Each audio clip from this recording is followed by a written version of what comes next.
sûrs que c'est la première année au Parlement du monde, levez la main. Première année. Qui sont ceux qui vivent l'expérience pour une deuxième année, levez la main. Qui sont ceux comme Wesley qui vivent l'expérience pour une troisième année, levez la main. Okay. Ouais. Pour une quatrième année. Quatrième année? Ah oui. C'est vrai. Oui, c'est notre doyen de la moi, j'aime ça rendre ma rencontre avec vous le plus interactive possible. Donc, je ne vous fais pas une très longue présentation, mais je vais surtout vouloir prendre le plus de temps possible pour répondre à vos questions. Okay? Donc, j'espère que vous êtes préparé à l'avance ou que vous avez préparé des questions. Ou si vous n'avez pas préparé des questions, je vous dis, soyez très à l'aise, très relax. C'est rien de très formel ici. Allez-y avec les questions qui vous viennent en tête. Et moi, ça va me faire plaisir juste de répondre. Il n'y a pas de mauvaises questions. Il y a peut-être des mauvaises réponses de ma part, mais il n'y a pas de mauvaises questions. J'ai une question. Comment vous allez changer la vie dans les quartiers? Comment je vais ou comment j'ai changé? Comment tu vas changer? Qu'est-ce que tu vas changer dans les quartiers? En fait, mon équipe et moi, on travaille beaucoup par projet. Okay, sur des projets qu'on considère qui sont emballants et surtout qui mobilisent la population. Je vais commencer par donner un exemple d'un projet sur lequel j'ai travaillé, mais qui n'est pas encore terminé, mais qu'on a beaucoup avancé. Tout proche du métro Montmorency, il y a un espace vert qui s'appelle le Bois Tricaré. Est-ce que vous en avez entendu parler? Non. Non? OK. Est-ce que vous voyez l'édifice grand qui s'appelle la Résidence Soleil? Bon, juste derrière, juste en diagonale de cet édifice-là, il y a vraiment un secteur, enfin un secteur vert, un bois, un boisé, qui a à peu près 8,2 hectares. Okay? Ouais, c'est ça, hectares. Et en 2018, à l'été 2018, donc quelques mois avant que j'aille à l'élection, il y a des citoyens de 2 résidences de personnes âgées qui m'ont interpellé, qui m'ont dit, M. Polo, est-ce que vous êtes au courant que la Ville veut céder ces terrains-là à un consortium dans le milieu de la construction pour faire construire des condos? J'ai dit non, je ne suis pas au courant. Il m'a dit oui, parce que c'était une entente entre cette entreprise-là et la Ville, parce que cette entreprise-là avait donné les terrains pour construire la Place Belle. Puis en échange, la Ville s'était engagée à leur offrir des terrains équivalents pour qu'eux puissent faire construire des condos. Et la Ville avait choisi ces terrains. Mais entre-temps, ces résidents-là étaient préoccupés parce qu'ils se sont dit il y a déjà assez de condos qui se construisent un peu partout à Laval. Est-ce qu'on a en plus de ça besoin de raser un secteur vert pour faire construire encore plus de condos, alors que pour ceux qui connaissent un peu le secteur du métro Montmorency, il y a beaucoup de terrains de stationnement, il y a beaucoup de condos, mais il n'y a pas beaucoup d'espace vert. Okay? Et rappelez-vous, en 2018, il y a eu une période de canicule au début du mois de juillet. Il y a eu à peu près 80 à 90 décès partout au Québec dus à la canicule. Donc, le réchauffement climatique, c'est pas théorique, c'est une réalité. Il faut comprendre que quand on va en politique, on nous dit si ce n'est pas un dossier provincial comme dans mon cas, on nous suggère de ne pas nous en mêler parce que ça relève aussi de responsabilité municipale. Moi, j'ai pris la décision à ce moment-là, même si le maire est toujours pas content aujourd'hui, j'ai pris la décision de me mettre du côté des citoyens et de les aider à exprimer leur volonté, exprimer leur vote. De quelle façon? J'ai aidé à lancer une pétition sur une période de 1 semaine. On a eu 2500 signatures. Mais ce qui était bien, c'est qu'on a utilisé beaucoup les médias sociaux et les nouvelles technologies. Et donc, à chaque fois qu'une personne co-signait la pétition, il y avait un courriel qui était envoyé directement au email du maire. Donc, imaginez, le maire, pendant 1 semaine, a reçu 2500 courriels à cause de la pétition. Il devrait pas... Imaginez si vous recevez 2500 emails dans vos emails. Est-ce que vous allez être content? Non? Et lui, il était vraiment pas content. Et ça a porté fruit parce que pendant une période de temps, le maire n'avait pas la majorité au Conseil des villes. Et il y a eu une résolution qui a été adoptée, je pense, le 6 ou 7 août 2018. Et ils ont décidé, à la majorité à ce moment-là, de faire protéger ce terrain-là. Donc ça, c'est un exemple dans lequel un élu, même un élu provincial pour un enjeu qui n'est pas de compétence provinciale, on peut s'impliquer, puis on peut aider à porter la voix des citoyens qui, des fois, sentent qu'ils n'ont pas les outils pour faire entendre leur voix. Et nous, on est comme un porte-voix. On les aide à faire entendre leur voix encore plus fort. Vous, député groupe 311, en général, vous passez combien de temps à l'Assemblée nationale et qu'est-ce que vous faites? De façon générale, on passe 3 jours et demi par semaine. Comme là, je vais recommencer à retourner à Québec la semaine prochaine. La session reprend. Donc, le Parlement, la Chambre bleue, le Salon bleu reprend son travail. Donc, moi, généralement, je vais quitter plus tôt le mardi matin, vers 6 h le matin, pour arriver là-bas à 9 h, parce que ça me prend à peu près 3 heures pour arriver à Québec. Puis, normalement, on commence vers 10 h. Puis, je reviens le jeudi soir, donc on termine à 18 h. Des fois, ça se peut qu'on nous demande de rester jusqu'au vendredi, parce que les vendredis, il y a des fois des travaux parlementaires, ce qu'on appelle les motions du vendredi, où on fait bref, il y a des travaux parlementaires, mais normalement, c'est mardi, mercredi, jeudi, toute la journée. Qu'est-ce que je fais? Qu'est-ce qu'on fait? Bien sûr, la partie que vous connaissez peut-être la plus, c'est celle où on est au salon bleu, donc les débats. Okay? La période de questions-réponses. Mais il faut comprendre que la période de questions-réponses, c'est 1 heure, en fait, c'est 45 minutes par jour seulement. Le reste de cette journée-là, on est en commission parlementaire, donc on étudie les projets de loi. Et dans l'étude de projet de loi, c'est là où on peut étudier chapitre par chapitre chaque projet de loi que le gouvernement dépose et on peut regarder de quelle façon est-ce qu'on peut l'améliorer, est-ce qu'on peut le corriger ou simplement est-ce qu'on peut, des fois si on considère que le projet de loi est mal rédigé, bien à ce moment-là, on demande au ministre ou au gouvernement de retirer le projet de loi, de le réécrire au complet. Puis dans ce cas-là, des fois ça fait des débats très longs, on n'avance pas très rapidement. Mais de façon générale, c'est pas vrai que c'est juste des chicanes ou des oppositions qui se tiraillent en fait. À peu près 85% de tous les projets de loi à l'Assemblée nationale sont votés à l'unanimité. Parce que le système fait qu'on préfère s'entendre à la fin puis négocier et on termine par trouver un terrain d'entente où on finit par conjointement adopter à l'unanimité des projets de loi. Mélanie Dadin, groupe 5A. Quand vous avez dit que vous avez des débats questions-réponses, vous débattez sur quoi? Moi, en plus d'être le député qui représente la circonscription de la Vallée-Rapide, quand je suis à Québec, pour nos partis politiques, je suis aussi responsable des dossiers énergie et ressources naturelles. Okay?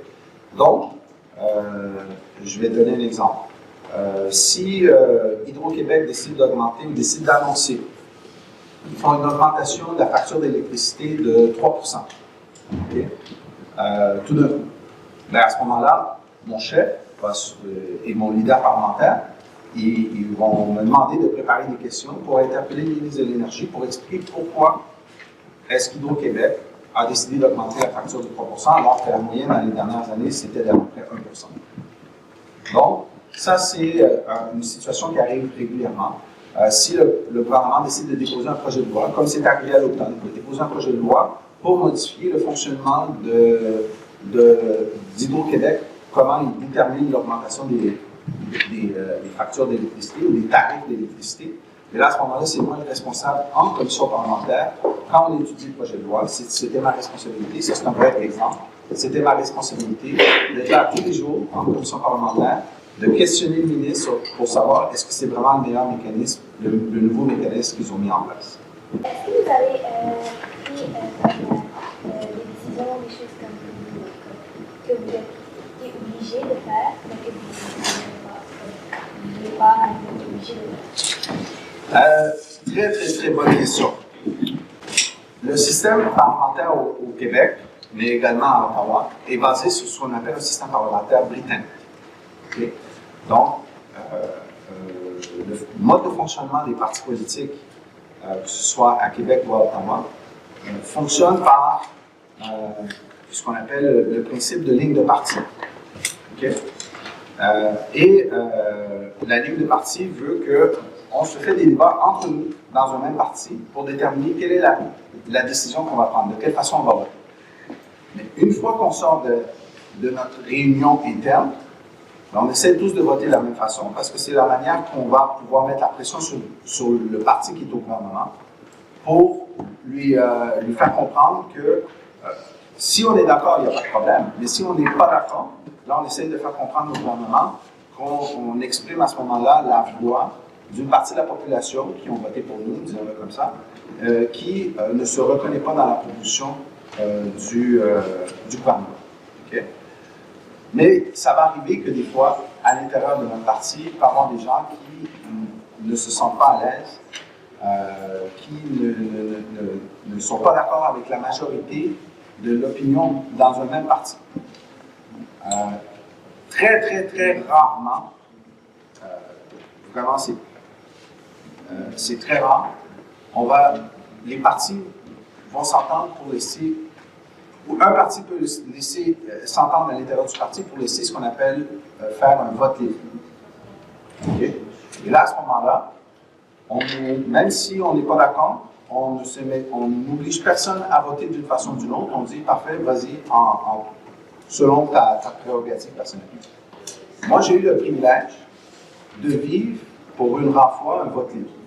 Et j'ai eu à le vivre très tôt, il y a 5-6 ans, quand je suis devenu député. En fait, je suis devenu député en avril 2014.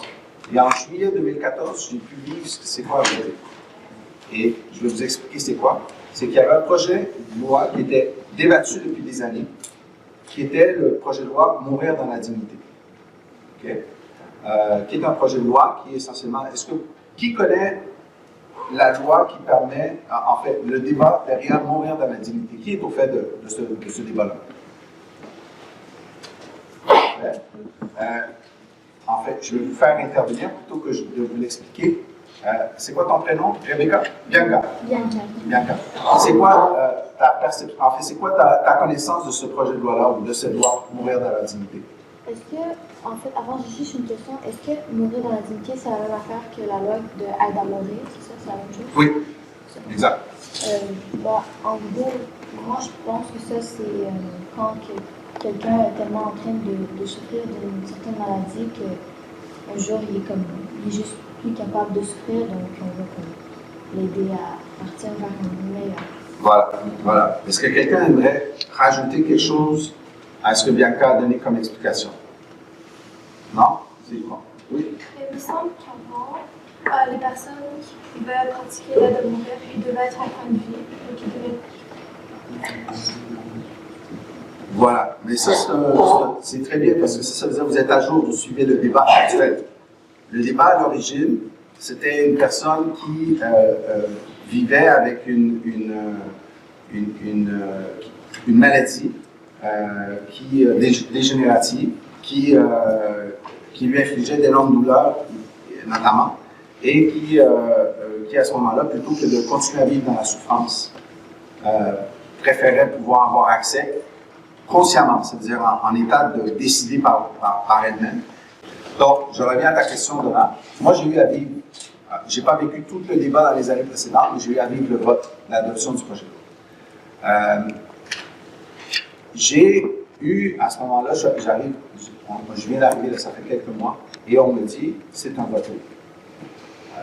Et on me demande quand même, comment tu vas voter? La majorité de mes collègues ont voté pour le projet de loi. Moi, j'ai voté contre le projet de loi. Et je l'explique pourquoi. Parce que je savais que le projet de loi allait passer de toute façon. Certaines personnes, en fait, beaucoup de personnes croient que la seule personne qui peut décider du moment d'une fin de vie, c'est Dieu. Okay? C'est quand le moment est arrivé, et non pas nous-mêmes. Donc, ça a été l'élément qui m'a motivé. En fait, j'ai consulté beaucoup de gens, mais ça a été l'élément qui m'a motivé de dire je ne pense pas que c'est à moi de décider pour quelqu'un d'autre du moment ou de donner cette option-là à l'autre personne du moment qu'elle peut ou ne peut pas quitter notre vie. Donc, ça a été ça l'élément qui m'a motivé à ce moment-là. Donc là, je te donne une longue réponse pour te dire la plupart du temps, mais ça c'est très exceptionnel, c'est la première fois en des décennies qu'un parti politique permettait à des élus de vivre un vote libre. Mais la plupart du temps, on suit une ligne de parti. Ça fait qu'il y a des débats très intenses à l'intérieur d'un parti, mais quand on sort pour aller voter, on vote tous généralement de la même façon. Des fois, ça c'est une anecdote, des fois il y a des collègues, soit pour certains projets de loi ou certaines motions, que quand ils sont plus ou moins à l'aise, ils prennent une pause, ce qu'on appelle une pause pipi, ils vont à la toilette pendant qu'il y a un vote, puis ils s'abstiennent de voter. Mais généralement, on essaie d'éviter, mais c'est ce qu'on appelle quelqu'un qui s'échappe par en arrière pour aller à la toilette en attendant. J'avais une question à 310. Est-ce que vous comptez rester encore longtemps après ces années comme député? Je dirais, pour le moment, je suis là, j'apprécie ce que je fais, je me donne à fond. Puis, quelques mois avant la prochaine élection, je déciderai est-ce que je veux continuer ou pas. Mais c'est normal, je veux dire, puis en plus de ça, ça ne dépend pas de nous-mêmes de décider je vais être là pour les 25 prochaines années, parce que si dans 2 ans et demi, à l'élection, les gens décident qu'ils ne veulent plus de moi comme député, même si j'ai fait un bon travail et qu'ils veulent un changement, indépendamment de mon souhait de vouloir continuer, c'est la population qui va décider.